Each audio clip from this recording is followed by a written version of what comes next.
Bienvenue dans ce nouvel épisode. Aujourd'hui, on est en duo et j'accueille Anaïs Kinari pour qu'on parle ensemble ici de la relation à soi et la relation aux autres. Comment créer ça de manière épanouie. Bonne écoute. Salut Anaïs, bienvenue Salut ici. Charline. Euh, Aujourd'hui, on va parler de ton sujet, de ton domaine. Et pour ça, j'aimerais bien que tu commences à te présenter. Qu'est-ce qui a fait que tu es arrivé là où tu es et aussi nous dévoiler un petit peu ce que tu fais. Avec plaisir. Moi, c'est Anaïs. J'ai 39 ans. J'ai deux enfants. J'habite en Île-de-France. Je suis très amoureuse de mon amoureux aujourd'hui.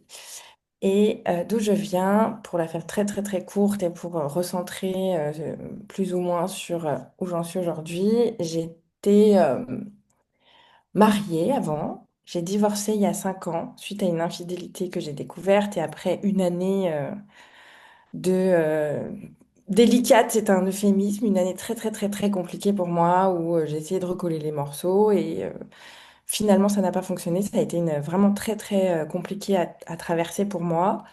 Donc j'ai finalement divorcé et ce divorce a été un peu une sorte de déclencheur révélateur, je sais pas quel mot mettre dessus, à me repositionner dans ma vie en fait. Finalement je me suis dit quitte à tout perdre, autant et reconstruire, du coup, autant reconstruire en reconstruisant vers quelque chose qui me plaît à 100% et vers moi, en fait. Du coup, la première question que je me suis posée, c'est qui suis-je, moi, Anaïs, à 35 ans?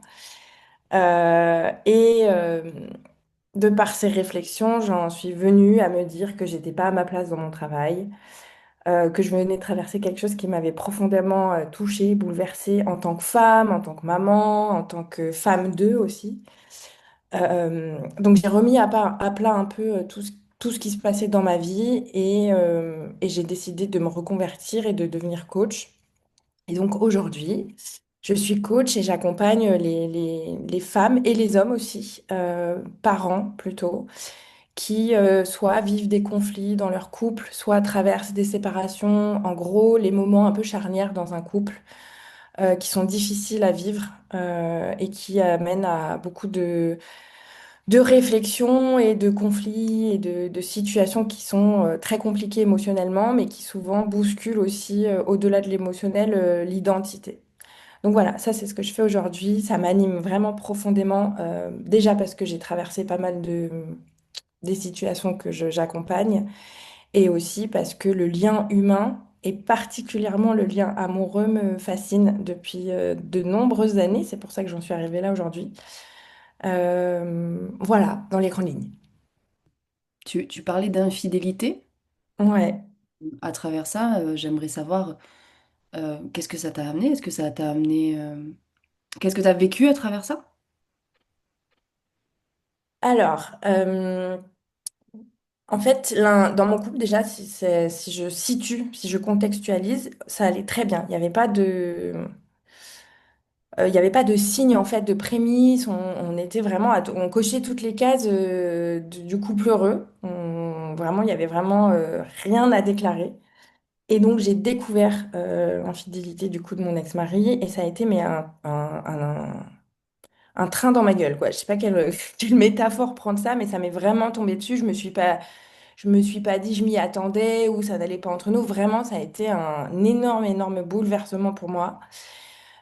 Très difficile à vivre. Donc, si j'essaye de me remettre dedans, c'était le sentiment de trahison, d'avoir été prise pour une conne. Bon, évidemment, la tristesse vis-à-vis de l'amour, le fait de se dire finalement ces derniers mois, à minima ces derniers mois, en fait, c'était que du fake. Et puis aussi, surtout, le fait que ça remette tout en question sur notre couple, sur ce que je pensais qu'était notre couple, et sur moi aussi. C'est, je suis pas suffisante, pourquoi il a eu besoin d'aller voir ailleurs, qu'est-ce que j'ai fait qu'il fallait pas. Donc beaucoup de remises en question sur soi-même. Donc ça, c'était vraiment à l'instant T quand je l'ai découvert. Mais j'ai pas du tout été dans le tu prends tes clics et tes claques et tu te casses. Au contraire, j'étais beaucoup dans la discussion. J'ai besoin de comprendre ce qui se passait, de comprendre où il en était lui. Donc il y a eu énormément de discussions pour le coup, très profondes. Donc, ça nous a amenés à s'ouvrir l'un à l'autre. Sauf que lui, il était complètement pris ailleurs, il a eu le cœur pris ailleurs, et donc c'était vraiment très dur à vivre pour moi parce que je me battais pour notre couple avec quelqu'un en face qui était plus là, en fait, en tout cas émotionnellement, quoi. Il l'a très mal vécu aussi, hein, lui, c'était pas du tout. Enfin, il était pour le coup complètement perdu, il savait pas quoi faire. C'était pas du tout le cliché du mec, soit qui est à genoux à terre en disant je t'en supplie, reviens, ni celui qui s'en fout complètement et qui est prêt à aller à se barrer avec sa maîtresse. C'était vraiment un entre-deux. Euh, on naviguait en fait dans le flou, lui et moi, pas pour les mêmes raisons, mais ça a duré 1 an avec des allers-retours. Je pars parce que j'en peux plus, il part parce qu'il sait plus où on en est, finalement on se retrouve. Bon, bref, c'était pas facile avec un enfant, enfin des enfants au milieu, qui n'ont, a priori, en tout cas de tout ce qu'on a fait, pas vécu ni de conflit, ni quoi que ce soit, mais je pense qu'ils ressentaient malgré tout que ça allait pas. Et tout ça a amené énormément de réflexions pour moi, en fait, entre nous, dans notre couple, et moi, en tant que femme. Donc, il y a eu l'instant T, quand on a vécu tout ça pendant 1 an, des réflexions sur le fait qu'un homme, quand je dis homme, c'est au sens large, homme ou femme, puisse être faillible. Donc, ça, c'est quelque chose que j'ai remis en cause, en fait, à l'instant T, que c'était pas radical, la fidélité, l'infidélité.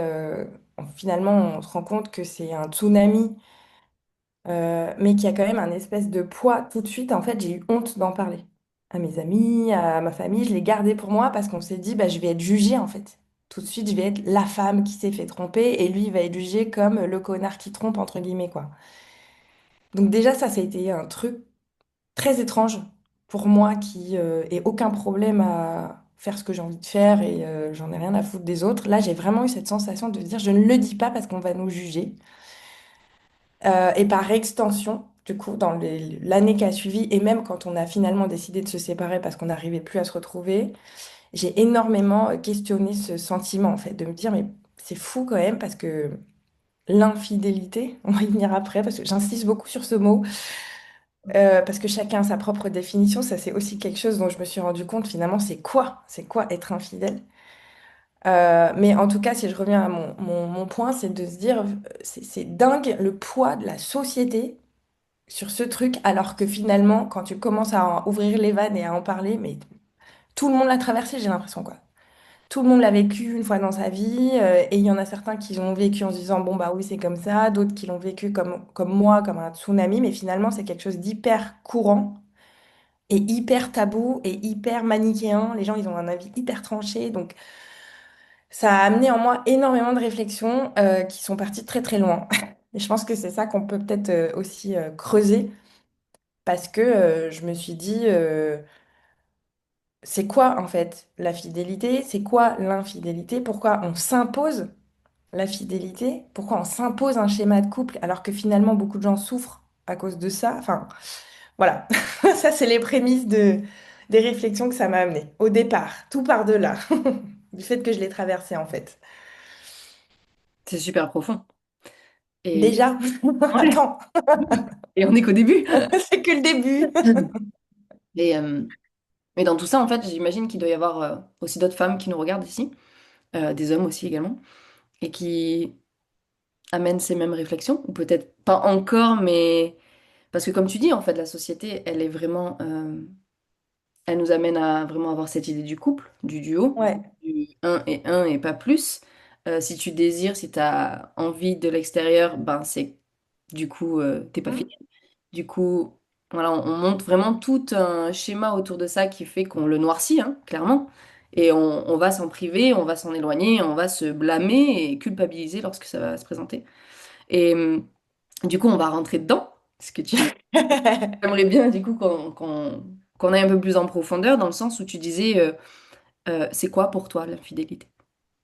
Eh ben alors moi justement, parce que je ne m'étais jamais posé la question. En fait, pour moi, c'était assez basique, mais tout en étant flou finalement, c'était de me dire, bah si mon mec il va baiser ailleurs ou si il tombe amoureux ailleurs, c'est sûr, je le largue. Déjà, j'étais hyper tranchée dans ma vision imposé finalement parce que je ne m'étais jamais questionnée. C'était comme ça en fait. Je m'étais jamais posé la question avant d'être en couple et encore moins avant de le vivre. Et donc quand c'est arrivé, je me suis dit, mais donc quoi? Je le largue, je reste, est-ce qu'il m'aime? Est-ce qu'il m'aime toujours? Est-ce que c'est si grave qu'il ait couché avec quelqu'un d'autre? Mais s'il est amoureux, qu'est-ce que ça veut dire? Est-ce que je reste en gros? Est-ce que je pars? Comment ça me touche? Et c'est là où j'ai commencé à me poser les questions en me disant, ok, c'est quoi finalement, au-delà de c'est quoi la fidélité, c'est quoi ce que je tolère, c'est quoi ce qui est dans mes limites et ce qui ne l'est plus. Et j'avais pas la réponse. Donc c'est là où j'ai commencé à creuser en me disant qu'est-ce qui est important pour moi. Et j'en discutais avec lui parce que du coup ça a ouvert des discussions, ça a ouvert de la parole parce qu'on a quand même fait ça en être intelligent, j'ai envie de dire. J'ai été complètement ouverte à discuter avec lui, il a été complètement ouvert à se livrer en vérité en fait. Et finalement, ce truc-là nous a ouvert la parole de manière très authentique, quoi, et vulnérable. Mais du coup, ces questions sont arrivées et moi, pour moi aujourd'hui, si je devais définir aujourd'hui ma vision de la fidélité, moi, ce que je veux dans mon couple, c'est qu'on s'aime. C'est, finalement, c'est le seul élément qui est fondamental pour moi. Tant que je l'aime et qu'il m'aime et qu'on nourrit notre relation et qu'on fait en sorte de continuer à s'aimer chaque jour, si je dois un peu schématiser, c'est ce qui compte pour moi. Après, ce qu'il y a autour, ce qui se passe autour, dans sa vie, dans la mienne, j'ai pas forcément ni envie ni besoin de le savoir tant qu'il y a ça. Voilà, je préfère être avec un mec qui nourrit son amour pour moi chaque jour, qui s'engage avec moi en fait, qui décide d'être avec moi chaque jour. Et si il doit se passer des trucs de son côté sans que je le sache, euh, à la limite, tant pis, plutôt que d'être avec quelqu'un qui est fidèle au sens où on l'entend dans la société, c'est-à-dire qui couche avec personne, qui est amoureux de personne, mais qui ne nourrit pas ma relation. Ça n'a pas d'intérêt en fait. Et finalement, c'est là où je me suis dit, on est con au sens de la société, d'avoir un espèce de modèle de couple idéal où on est fidèle, encore une fois, et finalement, il y a plein de gens malheureux. C'est ça que j'observe en fait. Du coup, ça me questionne énormément de me dire, mais tous ces couples-là, parce que du coup, j'accompagne beaucoup de personnes en couple, c'est quand même les gens qui font partie de mon quotidien. Il y en a plein des gens malheureux. Alors, je dis absolument pas qu'il faut être en couple libre, aller coucher à droite à gauche, peu importe. Je ne donne aucune règle, aucune direction. Chacun a sa propre définition de sa fidélité, de son besoin. Et c'est là où j'aimerais justement ouvrir le questionnement, c'est se poser la question, c'est quoi mes limites, mon besoin en dehors de tout conditionnement? Parce que c'est vraiment cette réflexion que j'ai eue et je me suis pas levée un matin en me disant, ah bah oui, je pense ça du couple, je pense ça de la fidélité. Non, ça a été un chemin. Et j'y suis encore en fait. Je pense que j'y serai toute ma vie et je pense que mes limites à 35 ans ou mes besoins à 35 ans, ils vont évoluer. Aujourd'hui, je vais avoir 40 ans, ça évolue. Je suis sûre que dans 10 ans, ce sera encore différent. Mais le gros élément majeur qui a changé tout ça, c'est que je le questionne. C'est que j'en prends conscience en fait. Je m'interroge là-dessus. Je me dis pas, c'est pas un truc dans lequel je rentre, qui est ancré comme ça, parce que tout autour de moi c'est comme ça. Et donc en fait, j'avance sans me poser de questions, sans savoir si ça me convient ou pas, sans savoir si ça me nourrit ou pas. Et c'est juste ce switch un peu qui a complètement changé ma vision des choses, du couple et d'une manière plus large de la vie en fait. C'est d'avoir conscience des choses et de s'interroger si ça me va ou pas. À moi, Anaïs. Merci pour ça. Du coup, c'est quelque chose que tu remets en question, du moins c'est sur lequel tu te poses souvent. Tu reviens Ouais, souvent sur cette question? oui. En fait, aujourd'hui, je me dis, dès que j'ai un peu d'inconfort dans mon couple, mais si j'ai tant dans ma vie, je vais tout de suite me demander, qu'est-ce que ça vient toucher? Est-ce que ça vient me toucher parce que je suis conditionnée de cette façon ou est-ce que ça vient me toucher parce que vraiment ça me gêne dans mon cœur? Et si c'est le cas, je vais le verbaliser, je vais essayer de le transformer, je vais en discuter, etc. Mais je le remets en question et je le remets en perspective en fait. Et c'est génial. Enfin, moi, je trouve ça génial parce que moi, dans mon couple, on a des discussions très souvent. euh, Parce que justement, on s'interroge, tu vois. Je dis, bah là, tu vois, il y a ça. Qui s'est passé finalement? Je me suis demandé si ça. Et finalement, ça amène une discussion très vraie, encore une fois. Et ça, c'est possible parce que on accepte que notre couple, c'est notre couple, nos règles, c'est nos règles à nous deux, et on s'en fout de ce que la société nous impose, de ce que la famille nous impose, de ce que tout le monde nous impose, en fait. On s'interroge juste de savoir comment entre nous deux, ça fonctionne bien, comment ça peut bien fonctionner, en fait, comment on fait pour rester amoureux, en gros, hein, c'est ça le cœur du truc, hein. C'est ouais. Donc du coup, vous êtes ouvert à entendre l'autre bouger. Complètement, C'est dans ses propos, complètement. dans ses décisions, dans ses limites, comme tu disais tout à l'heure, hein. Et du coup, ouvert à l'écoute, Bah, énormément. et c'est ça, mais c'est pour ça que je pense que c'est important d'avoir en face, enfin déjà avec soi-même, d'accepter qu'il n'y a pas de règles. Je pense vraiment qu'il n'y a pas de règles, en fait, ni en amour et ni en sexe, parce que pour moi, c'est en désir, quoi. C'est fortement lié. Les deux sont très, très liés, pour moi en tout cas. Et j'ai l'impression quand même qu'il y a beaucoup de couples malheureux ou de gens malheureux ou pas nourris parce qu'ils s'imposent de rentrer dans des règles, mais sans le savoir. On est un couple à deux. On est fidèle, c'est-à-dire qu'il n'y a rien qui peut se passer à côté. Si il fait ça, c'est pas normal parce qu'en fait, on a tellement grandi là-dedans que bah, la norme nous fait sentir pas normal ou pas comme il faut ou pas idéal, alors qu'en fait, chaque couple a ses propres règles parce que chaque personne est unique en vérité. Et donc, je n'assiste qu'à ça. Je ne fais que ça, de rencontrer des gens qui me disent, bah oui, mais là, il a fait ça, c'est pour me faire du mal ou c'est pas normal. Et donc là, je questionne, mais c'est quoi la norme? Pourquoi c'est pas normal? Est-ce que profondément ça te gêne ou pas? Est-ce que tu trouves ça complètement surréaliste ou pas? Par exemple, s'il y a quelqu'un qui a un désir pour quelqu'un d'autre, finalement, est-ce que ça fait pas partie de l'humanité d'avoir du désir? Et par extension, enfin bon, des questions, je peux en avoir, ça pourrait durer 3 heures aujourd'hui, mais c'est des débats philosophiques à chaque fois. Mais si je prends le désir, par exemple, qui est lié à la fidélité, hein, finalement, c'est, on dit, on va rester 10, 20, 30, 40 ans ensemble. Et on ne tolère pas, on ne veut pas tolérer, en tout cas la norme fait que ton mec ou ta nana ait du désir pour quelqu'un d'autre. C'est pas normal. Mais excusez-moi, on est des êtres humains en fait. On est fait pour avoir du désir. Enfin, ça c'est quelque chose, par exemple, qu'on n'arrive pas à remettre ce truc-là en perspective et qu'on soit ancré dans le oui mais c'est pas normal, s'il t'aimait vraiment, il le ferait pas, s'il t'aimait vraiment si, s'il t'aimait vraiment ça, mais je comprends pas cette vision-là. J'aime beaucoup ce que tu dis. Est-ce qu'on pourrait parler de... Tu vois, quand tu dis tout ça, moi, ça me fait penser à prendre les choses personnellement et à la loi du détachement. La Ouais, loi de l'attachement, finalement. C'est ouais, puisque tu es avec moi, tu m'appartiens. exactement. Mais là, la Moi, possession, pour moi, oui.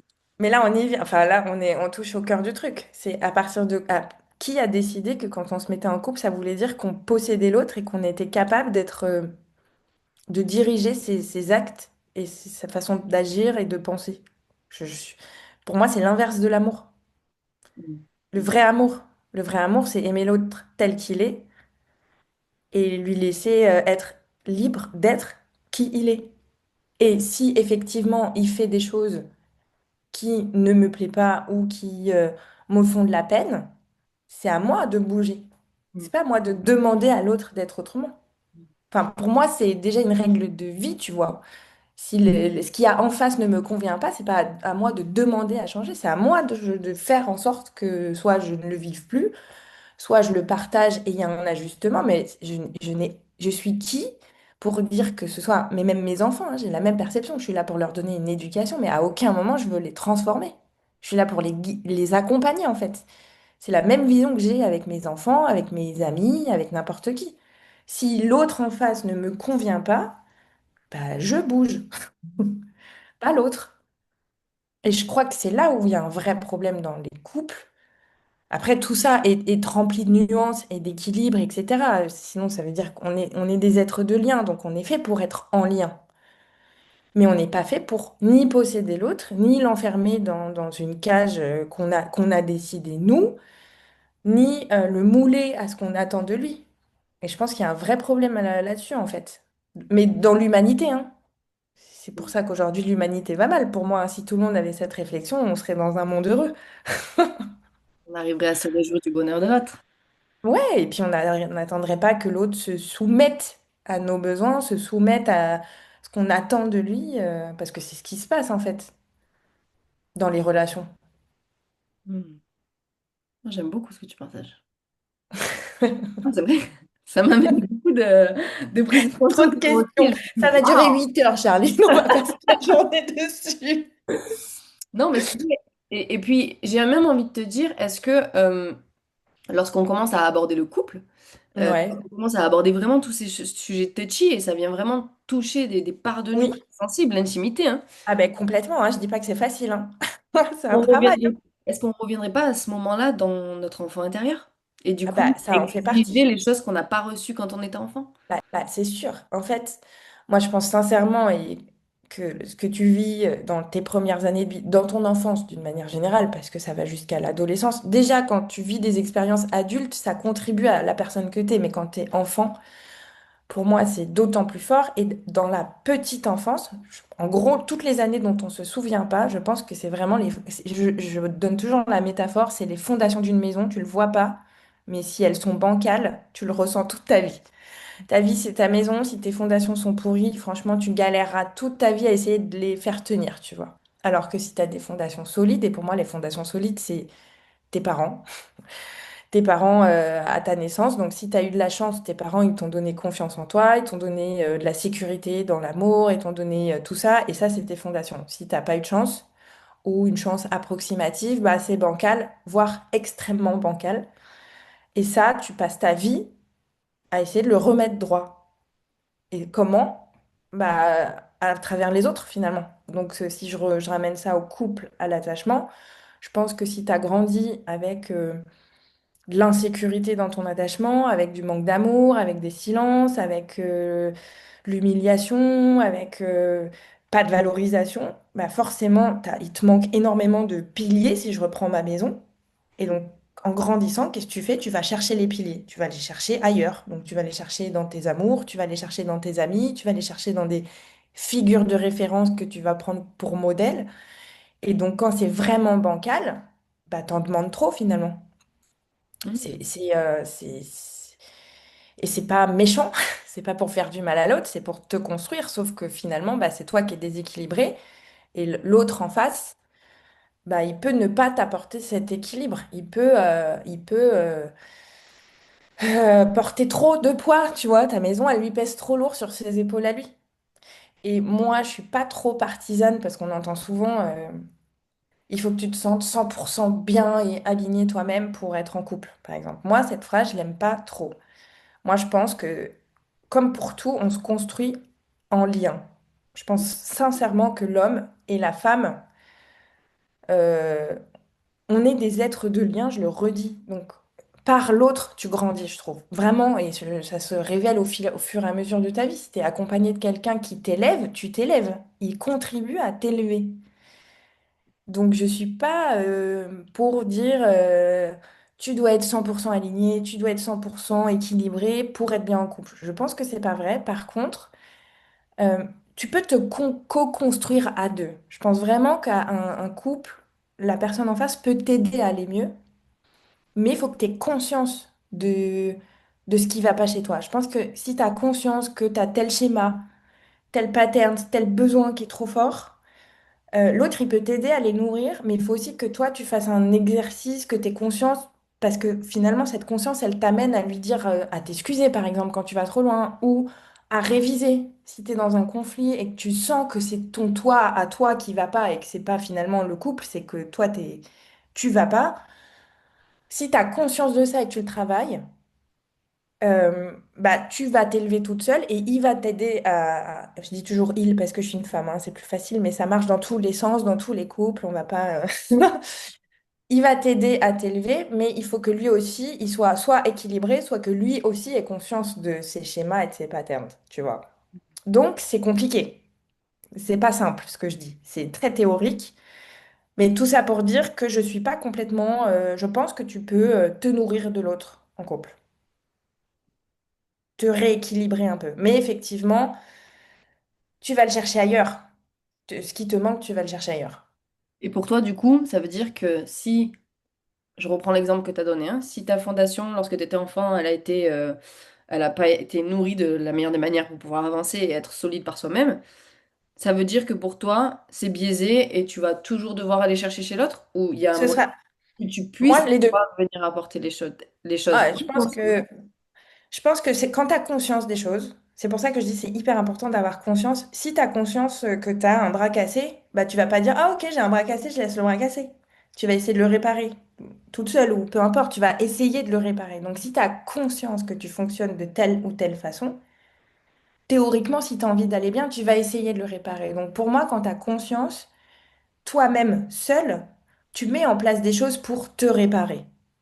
Et le couple, il peut t'aider. Par contre, si t'as pas conscience et que tu rejettes sur l'autre sans te rendre compte de tes besoins de réassurance, de ton besoin de te sentir valorisé, etc., et que tu n'en as pas conscience et qu'en fait, c'est juste dans tes comportements que ça dégage, bah oui, là, c'est compliqué, en fait. Là, c'est pas bon, là, c'est pas, ça va pas t'aider. Mais quand tu as cette conscience-là, tu te nourris toi-même beaucoup, parce que je pense quand même qu'il y a beaucoup de ce travail-là qui vient de toi. Enfin, 80% va venir de toi, avec toi-même, de ta capacité à te remettre en question, de ta capacité à évoluer. Mais le couple peut contribuer à ça. Voilà, je dis pas que ça doit reposer sur le couple. Au contraire, je pense que vraiment ça vient de toi. Mais je dis pas non plus que tu dois arriver 100% équilibré pour être heureux ou heureuse en couple. Absolument pas. Au contraire, enfin, on le saurait quand même. On le saurait. Enfin, je sais pas, sur les 8 milliards d'êtres humains, on le sent bien que le couple nourrit. Ça fait partie du truc. C'est ce qui, justement, ce qui fait la beauté de l'amour, en fait. C'est que ça t'aide, c'est que ça t'élève, c'est que ça te nourrit, c'est que ça te rend meilleur. Si tu as un couple sain, équilibré et que tu as un bel amour, ça te rend meilleur. Ouais, ça fait briller toutes les parties de toi et ça. Exactement. Et ça, moi, je sais que pourtant, je suis équilibrée. J'ai la chance d'avoir eu, enfin, de mon propre avis, mais j'ai la chance d'avoir eu des belles fondations. Quoi qu'il en soit, je suis très bien seule en fait. Je me sens bien seule, j'ai une vie qui me plaît, j'ai plein de sphères de vie qui me nourrissent, mais mon couple m'élève. Je peux pas dire que je pourrais faire avec ou sans, c'est pas vrai. Mon couple me fait briller encore plus fort en fait. Ouais, c'est bon. Et j'aimerais bien rebondir sur ça, puisque récemment, j'ai eu beaucoup d'échanges par message avec des femmes qui sont ou en couple, mais qui justement se posent la question de, bah en fait, elles sentent qu'il y a, Un truc qui manque. ouais, qu'il y a un truc qui manque et elles ont envie de commencer à ouvrir, à voir plus large, du coup amener l'autre à voir aussi Ouvrir. ouais, c'est à ouvrir d'une manière ou d'une autre, Ouais, ouais. que ce soit dans un couple libre ou que ce Bah, soit ne serait-ce que la discussion déjà, voilà, déjà aborder le fait que bah il y a quelque chose qui émerge qui en fait. manque. Ouais. Et aussi en parallèle d'autres personnes et beaucoup des femmes, mais aussi des hommes, qui attendent d'être bien avec eux-mêmes, donc qui sont dans cette quête de guérison parfaite, ou cette quête de lorsque ça viendra, mais bon, en même temps, ils sont tous les mêmes. Mm. Finalement, rester seuls, avec l'espoir de je ne sais quoi, que un jour, boum, ça arrive et que ça soit tout frais payé. Ouais, c'est ça en fait. Voilà, mais donc pour moi, si ça va arriver, c'est tout impacté, c'est bon, c'est pour moi, hop, j'y vais. Mais ben, dis-moi ce que tu en penses. Bah là, déjà, tu as deux schémas différents hein, pour moi. Enfin, il y a deux situations différentes et dans chaque grosse situation, il y a des êtres uniques. Donc, moi, si je prends la première situation que tu me donnes, qui sont en couple et qui s'interrogent, en fait, qui se disent, bah, est-ce qu'on pourrait pas plus? Est-ce qu'on pourrait pas autrement? Est-ce que notre couple, il pourrait pas aller plus loin, être différent, moi en tant que femme ou moi en tant qu'homme?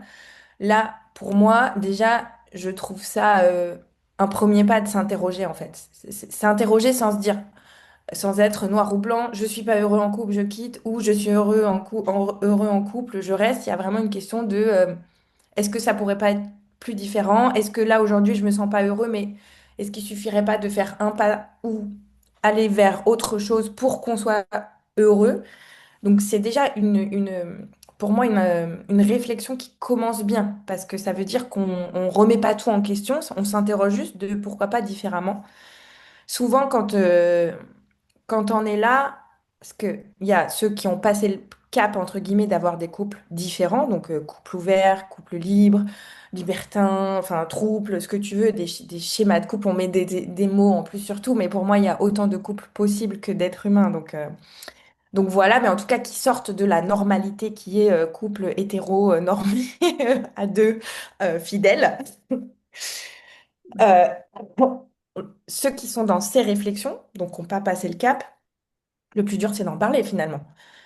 Parce que en parler, ça veut dire que tu as l'impression que la personne en face de toi, donc dans ton couple, elle peut te juger, elle peut avoir peur, tu peux générer des inquiétudes chez lui, tu peux dire qu'il va pas du tout être aligné, enfin, ça amène énormément de questionnements. Euh, Moi, ma vision, c'est que je comprends parfaitement l'appréhension d'en parler et d'avoir ce genre de discussion quand tu te dis qu'en face, tu sais pas du tout comment ça va réagir. La question que j'ai envie enfin, de leur faire se poser, c'est est-ce que tu as envie de continuer ta vie dans un couple où tu n'es pas capable d'avoir une conversation comme ça? Si Mhm. tu penses que tu n'es pas capable d'avoir une conversation ouverte sur ces sujets, que l'autre soit d'accord ou pas d'accord, c'est pas le problème, hein, mais de pouvoir amener la discussion. C'est que déjà pour moi, il y a un petit truc qui fonctionne pas forcément bien dans le couple et dans l'authenticité et l'ouverture, parce que je pense que c'est impossible d'être heureux en amour sans être vraiment ouvert et être soi. Et ben, c'est qu'il y a quelque chose qui va pas finalement, parce que tu peux avoir quelqu'un en face qui est pas aligné avec tes besoins ou qui dit bah attends, c'est trop chelou ce que tu me demandes, mais juste le fait d'être en sécurité et d'être à l'aise pour pouvoir en parler, c'est déjà un signe que ton couple va bien finalement, que tu as la possibilité de le faire. Donc c'est le premier pas. Et puis après, si on va un cran plus loin, il n'y a pas de règle. C'est selon ce qui peut se dire dans ton couple, d'amener les réflexions comme on vient d'en avoir. C'est quoi pour toi la fidélité? C'est quoi pour toi être heureux en couple? Le désir, tu crois vraiment qu'on pourra se désirer pendant 30 ans? Ça commence par des petits pas quand on veut ouvrir à autre chose. Et en fonction du répondant, bah, pour moi, euh, la discussion se fait et ça amène à des choses à discuter en couple. Et là, ça va trop loin pour que je puisse l'aborder, mais je pense que poser les sujets, aborder les sujets par des choses simples, c'est déjà des premiers pas pour savoir déjà nous ce qu'on ressent, ce que l'autre perçoit, etc., etc. Trop bien. C'est l'essentiel déjà, avoir les premières bases, les premières bases, les premiers pas Bah, pour exactement, et le faire à sa sauce. exactement. Exactement. Du coup, la deuxième situation, donc les gens qui soit attendent d'être 100% parfaits pour être en couple, soit attendent que ça leur tombe dessus. Bon, il y a quand même un adage qui dit ça vient toujours quand on s'y attend pas. C'est vrai, parfois. Moi, je pense quand même qu'il faut être disposé à l'amour. C'est très pour- Miss France de dire ça, mais je pense quand même que si ton cœur est fermé, ton cœur est fermé. Tu ne verras pas, en fait. Tu verras pas l'amour en face si ton cœur n'a pas d'œil, en fait. Donc, je pense quand même qu'il y a une disposition intérieure à avoir envie d'être amoureux, avoir envie d'être bien en couple, avoir envie. C'est un peu, je dis un peu en parallèle avec la manifestation, si je peux dire ça comme ça, mais je pense vraiment que, il y a une sorte de disposition, même si tu as l'impression que ça tombe quand tu t'y attends pas. Si je pense quand même que si tu es quelqu'un de fermé, qui a pas envie d'être amoureux, qui a pas envie d'avoir quelqu'un dans sa vie, qui a beaucoup de blessures, hein, parce que souvent c'est justifié, hein, mais non guéri, vraiment pas guéri du tout, bah oui, forcément, ça va pas arriver. C'est ma vision, hein, c'est complètement subjectif, c'est comme ça que je vois les choses, moi, mais voilà. Où ça va arriver, mais pour te faire travailler encore tes blessures et Ouais. payer encore les Ou mêmes. alors, Vois si tes pas quoi. blessures sont pas guéries ou que tu n'en as pas conscience, bah tu vas attirer les mêmes, enfin, ce qui va te pousser encore plus dans les blessures. Ça, c'est le schéma le pire, hein, mais ça arrive tellement souvent. C'est la dépendance affective, par exemple. Si je prends un exemple dont on parle régulièrement, je pense que tout le monde a entendu ce terme-là. La dépendance affective, bah, t'attires les gens. Je dis toujours, les gens, ils prennent les limites que tu leur donnes. Donc, tu vas dire, je tombe toujours sur des connards. Non, ton comportement, c'est horrible, hein, ça fait très à charge, mais c'est la réalité. Ton comportement fait que ces personnes-là en face de toi ont pris ce que tu leur donnais. Ils ont été toujours, c'est comme on dit, tu donnes ça, on prend ça. Bah, c'est la vérité, c'est ce qui se passe. avec une autre personne potentiellement qui n'aurait pas accepté certaines situations, pas posé des limites dès le départ, bah, ces connards-là que tu as toi, ils n'auraient pas pu aller aussi loin avec une autre personne parce qu'elles ont posé les limites. Donc c'est ton connard à toi. Parce que tu as accepté qu'il soit connard avec toi. Non, mais c'est la réalité. Oui, je sais. C'est horrible de dire ça.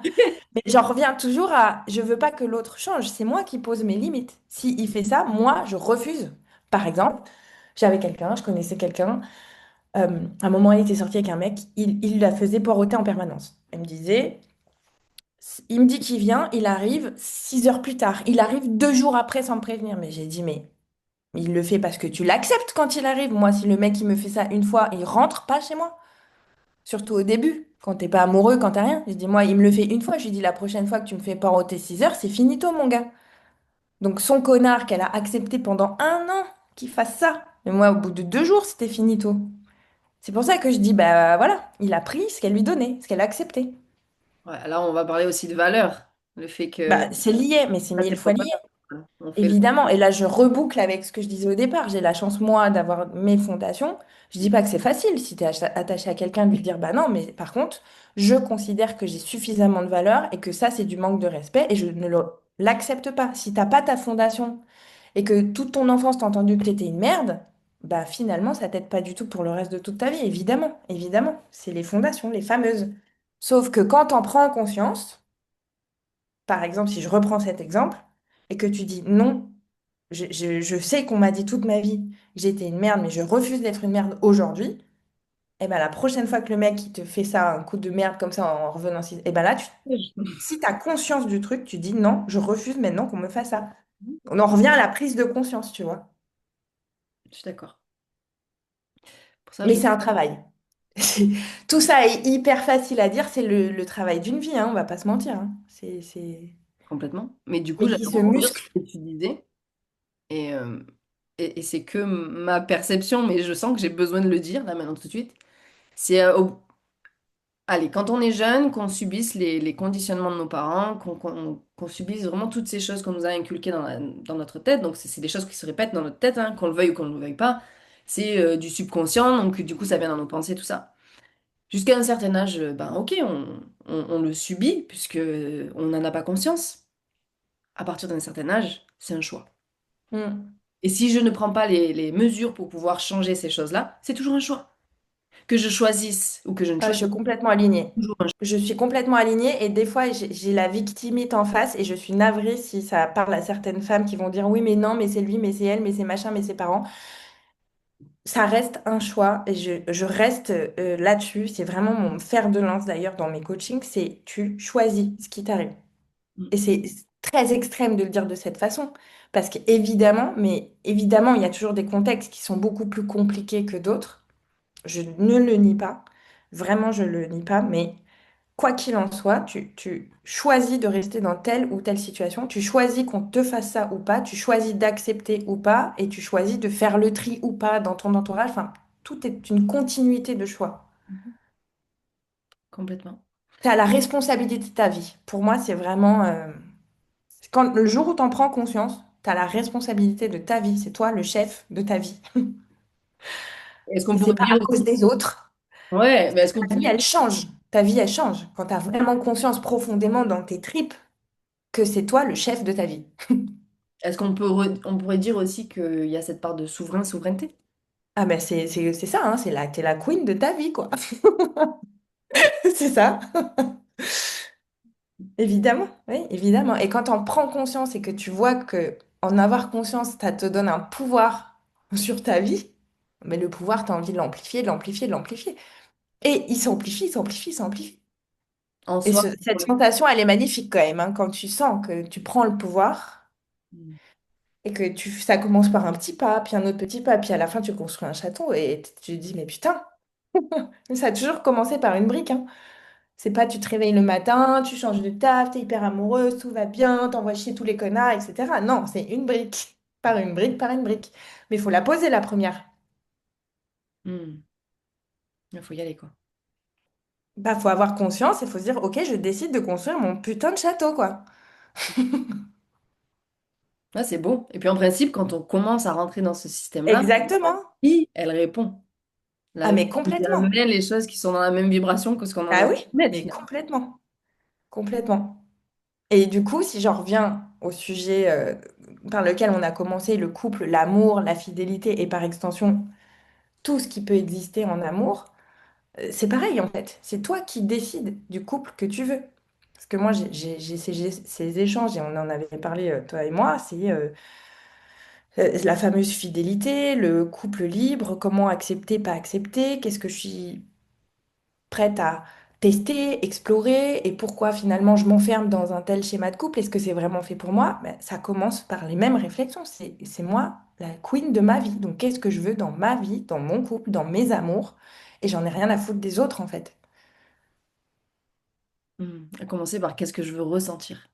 Exactement. Et là, ressentir, et on parle du corps. On arrête le cerveau. C'est vrai. Mais oui, Mais on est tellement habitué à utiliser notre mais mental oui. qu'on Mais oublie. surtout les femmes, c'est horrible. Les femmes, elles sont éteintes. Quand j'entends bah, la sexualité, c'est aussi quelque chose pour moi qui est enfin, normé alors que ça devrait absolument pas. Et donc, il y a quand même un cliché ou de discours masculin. Oui, mais les femmes, elles ont moins envie. Oui, mais les femmes ci. Oui, mais les femmes ça. Mais, gars, les femmes, elles sont tellement obligées de penser pour tout le monde, tout le temps, qu'elles ne font qu'avec leur cerveau parce qu'elles n'ont pas le choix. Mais si les femmes revenaient à leur corps, à la sensation, à ce qu'elles aiment, la beauté en plus Vraiment, je pense que les femmes, dans la majorité des cas, se coupent de leurs sensations parce qu'elles n'ont pas le choix. Mais ce serait une révolution si les femmes revenaient à leur corps et à leurs sensations et ce qu'elles ressentaient et à leur sensualité et à leur puissance. Putain, le corps des femmes, il est quand même incroyable. Alors, on a quand même un clitoris, c'est le seul organe humain qui n'est dédié que au plaisir. C'est quand même les femmes qui l'avont, c'est pas les hommes. Les hommes, ça sert à autre chose. C'est vraiment le seul organe qui sert à ça, uniquement dédié au plaisir. Donc c'est quand même un truc dans la nature, quand même, qui dit, ma chérie, t'es faite pour jouir. Et on donne vie. Je sais pas si... faut quand même, à toutes les femmes qui m'écoutent aujourd'hui, notre corps, il est fait pour jouir et pour donner la vie. Enfin, je sais pas si vous vous rendez compte quand même, c'est quand même les deux trucs les plus fabuleux qui existent dans ce monde. Donc, on a une puissance incroyable, mais c'est coupé, on s'en rend pas compte, franchement. Le jour où on s'en rendra compte, ce serait une révolution, quoi. Ça commence à revenir quand même. Ça commence à revenir, mais lentement. Mais c'est déjà un premier pas. Moi, je l'observe euh, petit à petit, mais moi, si j'avais une baguette magique, je voudrais juste que chaque femme prenne conscience de sa puissance, quoi. Mm. Je te jure. Reconnaissance. Non, mais j'aimerais faire ça dans le monde entier, en fait. C'est juste un pouvoir de fou, quoi. Ouais, et puis c'est toujours là en fait. Ça a juste besoin d'être activé. Mais c'est complètement ça. Mhm. Et je dis pas il faut jouir ou il faut avoir des enfants, hein, ça n'a rien à voir. Je dis juste que notre corps est capable de le faire. Notre corps à nous, les femmes. Ouais, et puis en fait, ça a plein de formes, que ce soit jouir de plaisir physique, que ce soit de jouir de plaisir dans la vie en général en fait. Ah bah oui, oui. Dans son business, créer des choses qui nous font, qui nous ramènent de la jouissance, Vibrer. du plaisir, ouais, quelque chose qui nous anime quoi. Et autant, bah, en fait, dans nos relations, pareil. Parce que si on s'éteint dans tous les aspects de notre vie, bah, c'est que nous, concrètement, on est éteinte. Ah bah complètement. Mais de toute façon, je souhaite à toutes les femmes de se rendre compte de ça parce que c'est comme si c'était pour moi l'étincelle, tu sais, qui allume le truc, quoi. Parce que quand tu commences par un petit truc, après, il y a tout qui bouge. Ton couple, ton business, enfin ton business, ton travail, peu importe, même ton rôle de maman si t'es maman, euh, ton aura, et du coup, ça, c'est ton aura en fait. Ça change l'énergie autour de toi. Et donc les gens qu'il y a autour de toi, par extension, c'est sûr. Ouais. Ouais, pour moi, il y a vraiment revenir à la base, soi. Ah bah, c'est à l'intérieur. Si tout est mort à l'extérieur, si tout s'éteint à l'extérieur, c'est que à Ah l'intérieur, ouais. c'est déjà Ah, moi, j'en suis persuadée. Je suis persuadée que tu attires ce que tu dégages. Donc si tu brilles, t'as que des étoiles autour de toi. et parfois, elles ont peur de leur lumière. Mais parfois, tout le temps. Mhm. Tout le temps. Enfin, tout le temps, j'exagère. Non, pas tout le temps, heureusement, mais souvent. Je pense que quand tu as été éteinte trop longtemps, ta Bah lumière... bien sûr. Il faut y revenir, hein. ou même quand t'as jamais été allumé. Parce qu'il y en a aussi, hein, qui se révèlent plus tard dans leur vie, et là, c'est une révélation. Il y en a plein d'ailleurs. Parce que ça, c'est pareil, on entend les femmes, elles font leur crise de la quarantaine, de la cinquantaine. Non, juste elles s'allument. En fait, c'est comme si elles s'étaient affranchies de c'est bon, j'ai tout fait comme il faut, quoi. J'ai fait comme mes parents ils attendaient. J'ai été mariée, j'ai été la femme que j'attendais. J'ai été la bonne mère qu'on attendait. C'est bon, maintenant j'ai 40 50 ans. Vous me laissez tranquille. Et là, c'est l'explosion. Ah, j'adore. Si, je suis avec toi, je suis Non, mais visualisée. du coup, moi, ce que je rêve, c'est que souvent, ça arrive quand même, hein. Plus les femmes vieillissent, plus on se voit qu'elles en ont plus rien à carrer quand même. Et du coup, c'est grâce à ça qu'elles se révèlent. Je voudrais que ça arrive avant, en fait. Je rêverais que ça arrive quand elles sont femmes, quand elles sont mamans. Pas comme si elles avaient accompli leur devoir et que là, elles pouvaient enfin. Je rêverais qu'elles s'en rendent compte avant et que du coup, ça peut vraiment faire exploser leur rôle de femme d'eux, leur rôle de maman. En fait, elles peuvent briller dans tous ces rôles-là grâce à ça, en fait.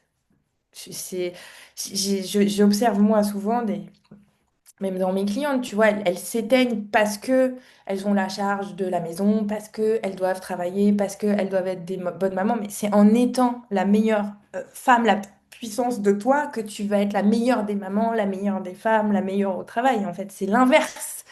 Tu vois, c'est le problème, il est pris à l'envers. Oui, rentre dans l'épuisement, Ouais, ouais, à chercher à l'extérieur ce qu'elles ont à l'intérieur. exactement. Alors que ça vient d'elle. C'est ça. C'est beau, c'est beau, c'est beau. Et du coup, on va arriver quand même sur la fin de tout ça. Et pour clôturer, On va faire suite, suite, suite. Le couple libre, la fidélité, la puissance. On a trop de sujets là, Charline. On va faire une série. mais tu vois, c'est des sujets, moi, qui me drive, qui Ah, me... mais en fait, dans tout ce qu'on vient d'aborder, il y a un milliard de choses. Il y a l'attachement, les fondations, la puissance, l'amour.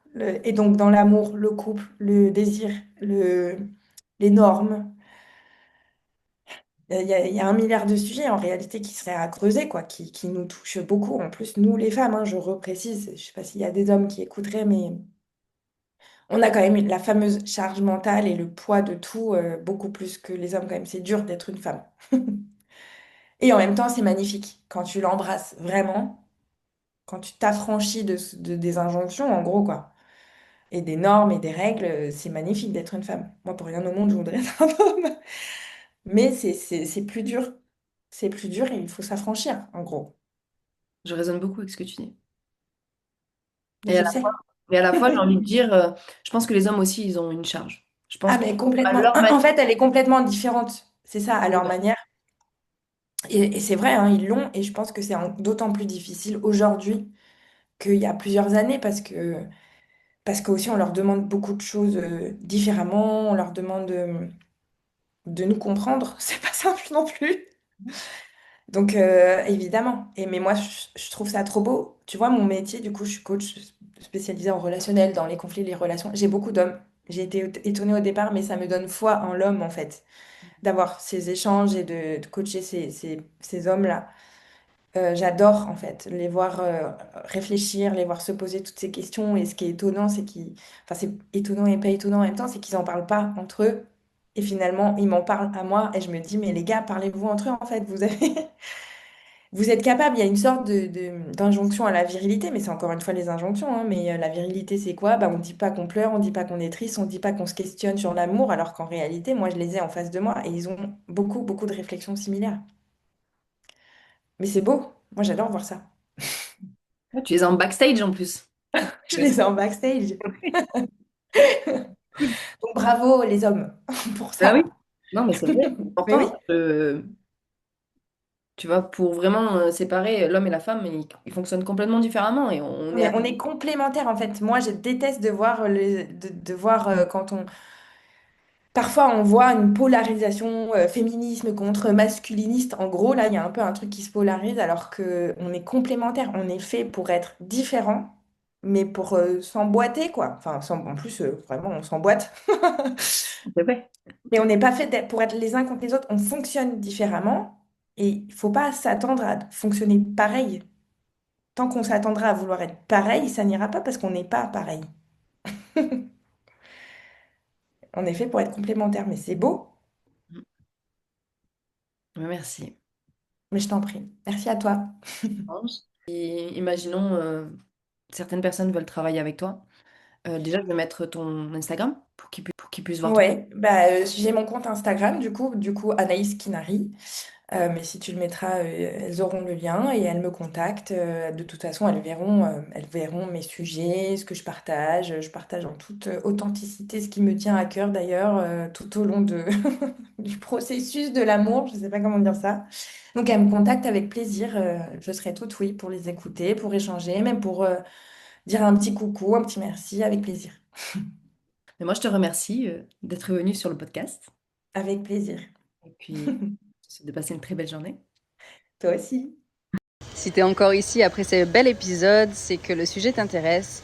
Alors je t'invite à déjà commencer par t'observer au quotidien dans ta relation à toi, dans ta relation avec l'autre, et commencer à changer ta manière de te poser des questions.